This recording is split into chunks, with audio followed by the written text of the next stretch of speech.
Hey everybody out there, it's your semi-live and somewhat brain-dead game reviewer Dragnix here. The game today that my critical eye has in its sights is a combination of The Walking Dead, Prototype, and Little Men with Green Hair. Sounds like a party, doesn't it? Well, they all mashed together to create a strategy game, Zombie Night Terror. The game comes out on April 20th, 2016 on GOG and Steam for $12.99. And has you trying to convert the legions of the living to the armies of the dead. I played about 6 hours to make these first impressions, and have almost hit the halfway point in the game. But here's the question. What will be the true horror of this game? Will it be the zombies and creatures that roam the night, making you feel like a mad scientist that has unleashed an army of hell upon the world? Or will the gameplay cause the horrors, as the player can't escape some questionable design decisions and a lack of direction? That's what I'm here to find out, but before I begin, this key was obtained from evolve.pr for the purposes of review. That won't change my opinion of the game in the end, but you should know that because of FTC guidelines, as well as the whole morals thing, you know? Okay, let's get this out of the way before we begin. You see the footage on screen? That's not Zombie Night Terror. That's an old game called Lemmings. Some of you may know what this game is. Some of you may not. But for those who do, Zombie Night Terror is a Lemmings-inspired game with a zombie coat of paint. For those of you who have no idea what I'm talking about, get off my gosh darn lawn. I feel old. But hey, either way, let me take you through a sample level to show you how the game plays. At the start of each level, you're given a little cutscene of something going down within this world of brutal chaos and death. It's done with a style that I can't quite put my finger on in terms of comparison. I want to say noir, but I think that's the black and white color scheme putting that idea in my head, along with the filming roll sounds that you can hear in the background. Either way, I'll talk about it a little bit more later on, but I love the presentation style here because it actually does a great job of keeping a cohesive storyline that transitions smoothly into gameplay. In this level, a scientist that surprisingly reminds me of Einstein ends up getting captured by the local drug kingpin. This scientist was the one that started the zombie outbreak via a popular new drug called Romero. Subtle reference there, by the way, game. Your mission is to kill the drug lord. Now, each mission has an optional challenge. In this case, it's to complete the mission in under 2 minutes. But others include killing specific humans, keeping your zombie horde alive, or finding a secret room. There's a reasonable variety here in terms of objectives, but let's focus on the primary goal here in this run. So my goal is to get my horde of zombies to attack the kingpin. Considering they're sort of stuck in this small room with no way to get out, that's a bit of a small problem. But you see, that's where you come in. You can pause the game and add attributes or activate abilities to help your zombie horde out. In this case, I do it by converting a zombie into an overlord.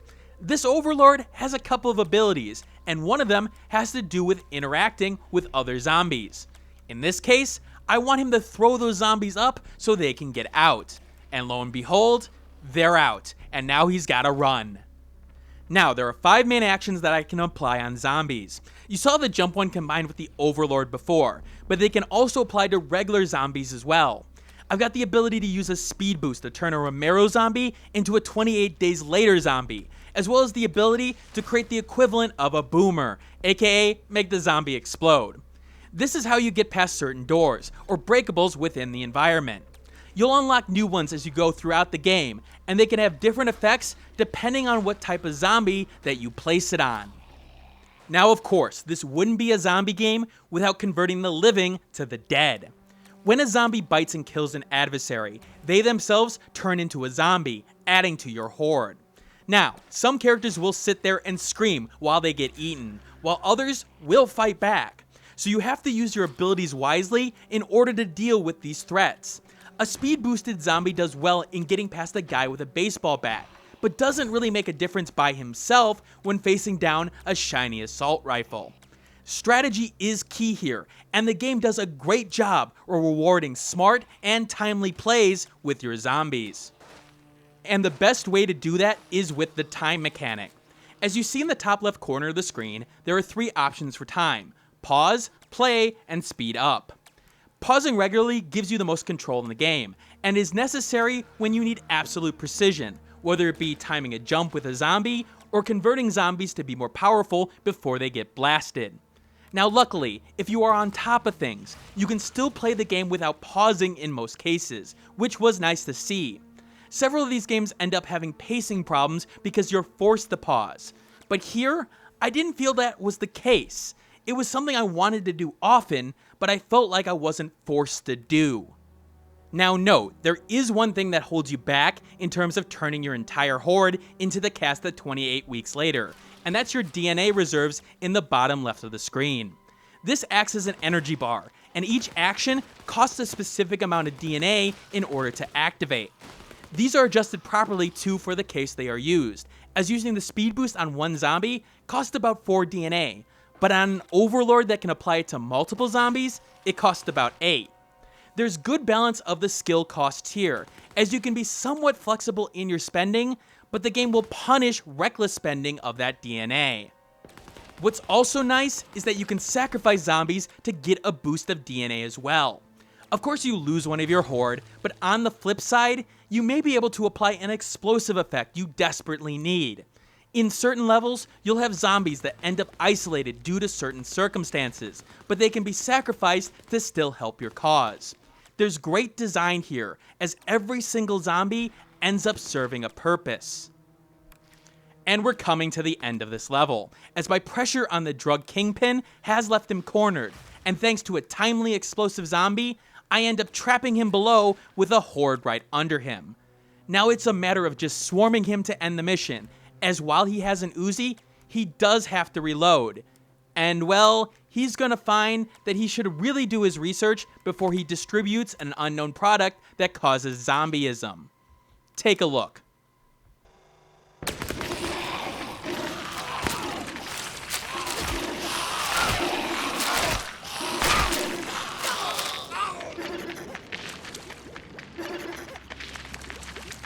So now that you've seen an example level, how do I think the gameplay is overall? Actually quite reasonable. It's hit a sweet spot here. It understands the elements of strategy that it's implemented, and the developers made smart decisions in terms of the timing of cooldowns, enemy layout, and different mechanics to create a game that feels very similar to the original Lemmings, but maybe with a faster pace. Sure, there may be less options here in terms of what you can apply to your zombies compared to that game, but there's also nothing that stands out as useless or very one-dimensional in terms of use. The best part of the gameplay is probably the variety within the level design and the puzzle element that comes from it. Not every level turns into a slaughter fest of the human race. Some levels need more of a delicate touch, like a level where your zombies have to traverse a long and narrow train tunnel with an active train still running, ready to turn them into bits of flesh. It forces the player to understand what ability set they have now, and how they can use it in a different way to keep their remaining zombies safe through some trickery. This does turn the game into basically a puzzle game at that point, and these puzzles are challenging, but not to the point of frustration in most cases. Although to be fair, some of the gameplay does turn very linear in some of those puzzle cases. While there are more open levels where you can be a little bit more free, there are levels that need a certain sequence to be done in order to get through it, and you really can't stray from that, which I don't necessarily have a problem with in this case compared to a game like Lovely Planet Arcade. But here's the thing, some of these levels are reasonably long, where one misstep at a certain portion basically means you have to restart the level, and with no checkpoints, that can get really annoying, despite the fact that it goes a lot faster the second time around, thanks to the speed up option. See, it's the little things that end up causing the misstep, which is probably the biggest problem the game has. For example, it always felt like the arc that I was throwing the zombies at was a little bit off in terms of what it showed me and what actually happened. There were times where the arc looked like it wasn't going to throw a zombie against a wall or ceiling, and then lo and behold, they splat on the ground due to fall damage. This especially becomes a problem when you have hordes that are basically one big group in a small area. You can't really play or experiment with one zombie in those cases to test either. They basically move as a group, and thus, well, you end up throwing your entire horde to death. The saving grace in terms of possibly making constant missteps is the pause and time features, and trust me, you'll need the pause button in particular with hordes. Attempting to activate an overlord special ability when there's 10 to 12 zombies around him is almost impossible, just due to the amount of clickable characters in small spaces. Pausing allows you to zoom in and select that one particular zombie. Without that pause button, a lot of these games' mechanics would fall apart in the big picture, even if you don't need to use it to beat the levels in the end once you get used to it. It just opens up the window of precision to a wider audience. I will say this, however, whoever decided that the speed up and slowdown buttons should be page up and page down as default, yeah, no, bad decision. Thankfully, we have bindable keys here with a reasonable options menu for a small indie game. But change the default to F and V for those buttons. Just trust me, developers. There is one feature request that I have to make to the devs here. Put keyboard labels corresponding to the actions on the toolbar on the bottom. It just makes things a lot easier in terms of gameplay for PC gamers out there, especially if you don't want to play by pausing every 2 seconds. The presentation also understands its source material rather well. The writing is in that area of parody, satire, and yet seriousness mixed in with comedy. It understands the trope of the zombie genre, characters doing stupid things, saying stupid things in the big picture, but does it in a presentation that really feels organic. Everything flows smoothly, thanks to smart choices like making the equivalent of April O'Neil from Teenage Mutant Ninja Turtles. She tells the characters the tutorials thanks to her newscasts, which fit into the world rather nicely. You will get laughs out of the game, especially if you are a zombie genre connoisseur, and there's nice little homages to popular zombie media, like the doors labeled Dead Inside from The Walking Dead. I will say this though. While the sound design in the game for UI clicks are good indicators, and the sound used in game for characters screaming or zombies howling are well designed and of a good quality, the music just leaves a lot to be desired. While yes, the game's music is appropriate for the genre in question, being haunting, slow, and dark, there ends up not being a lot of variety within it. Most every music selection sounds the same in the end. You could have been a little bit more diverse in this section. Just take a listen to what I'm talking about here.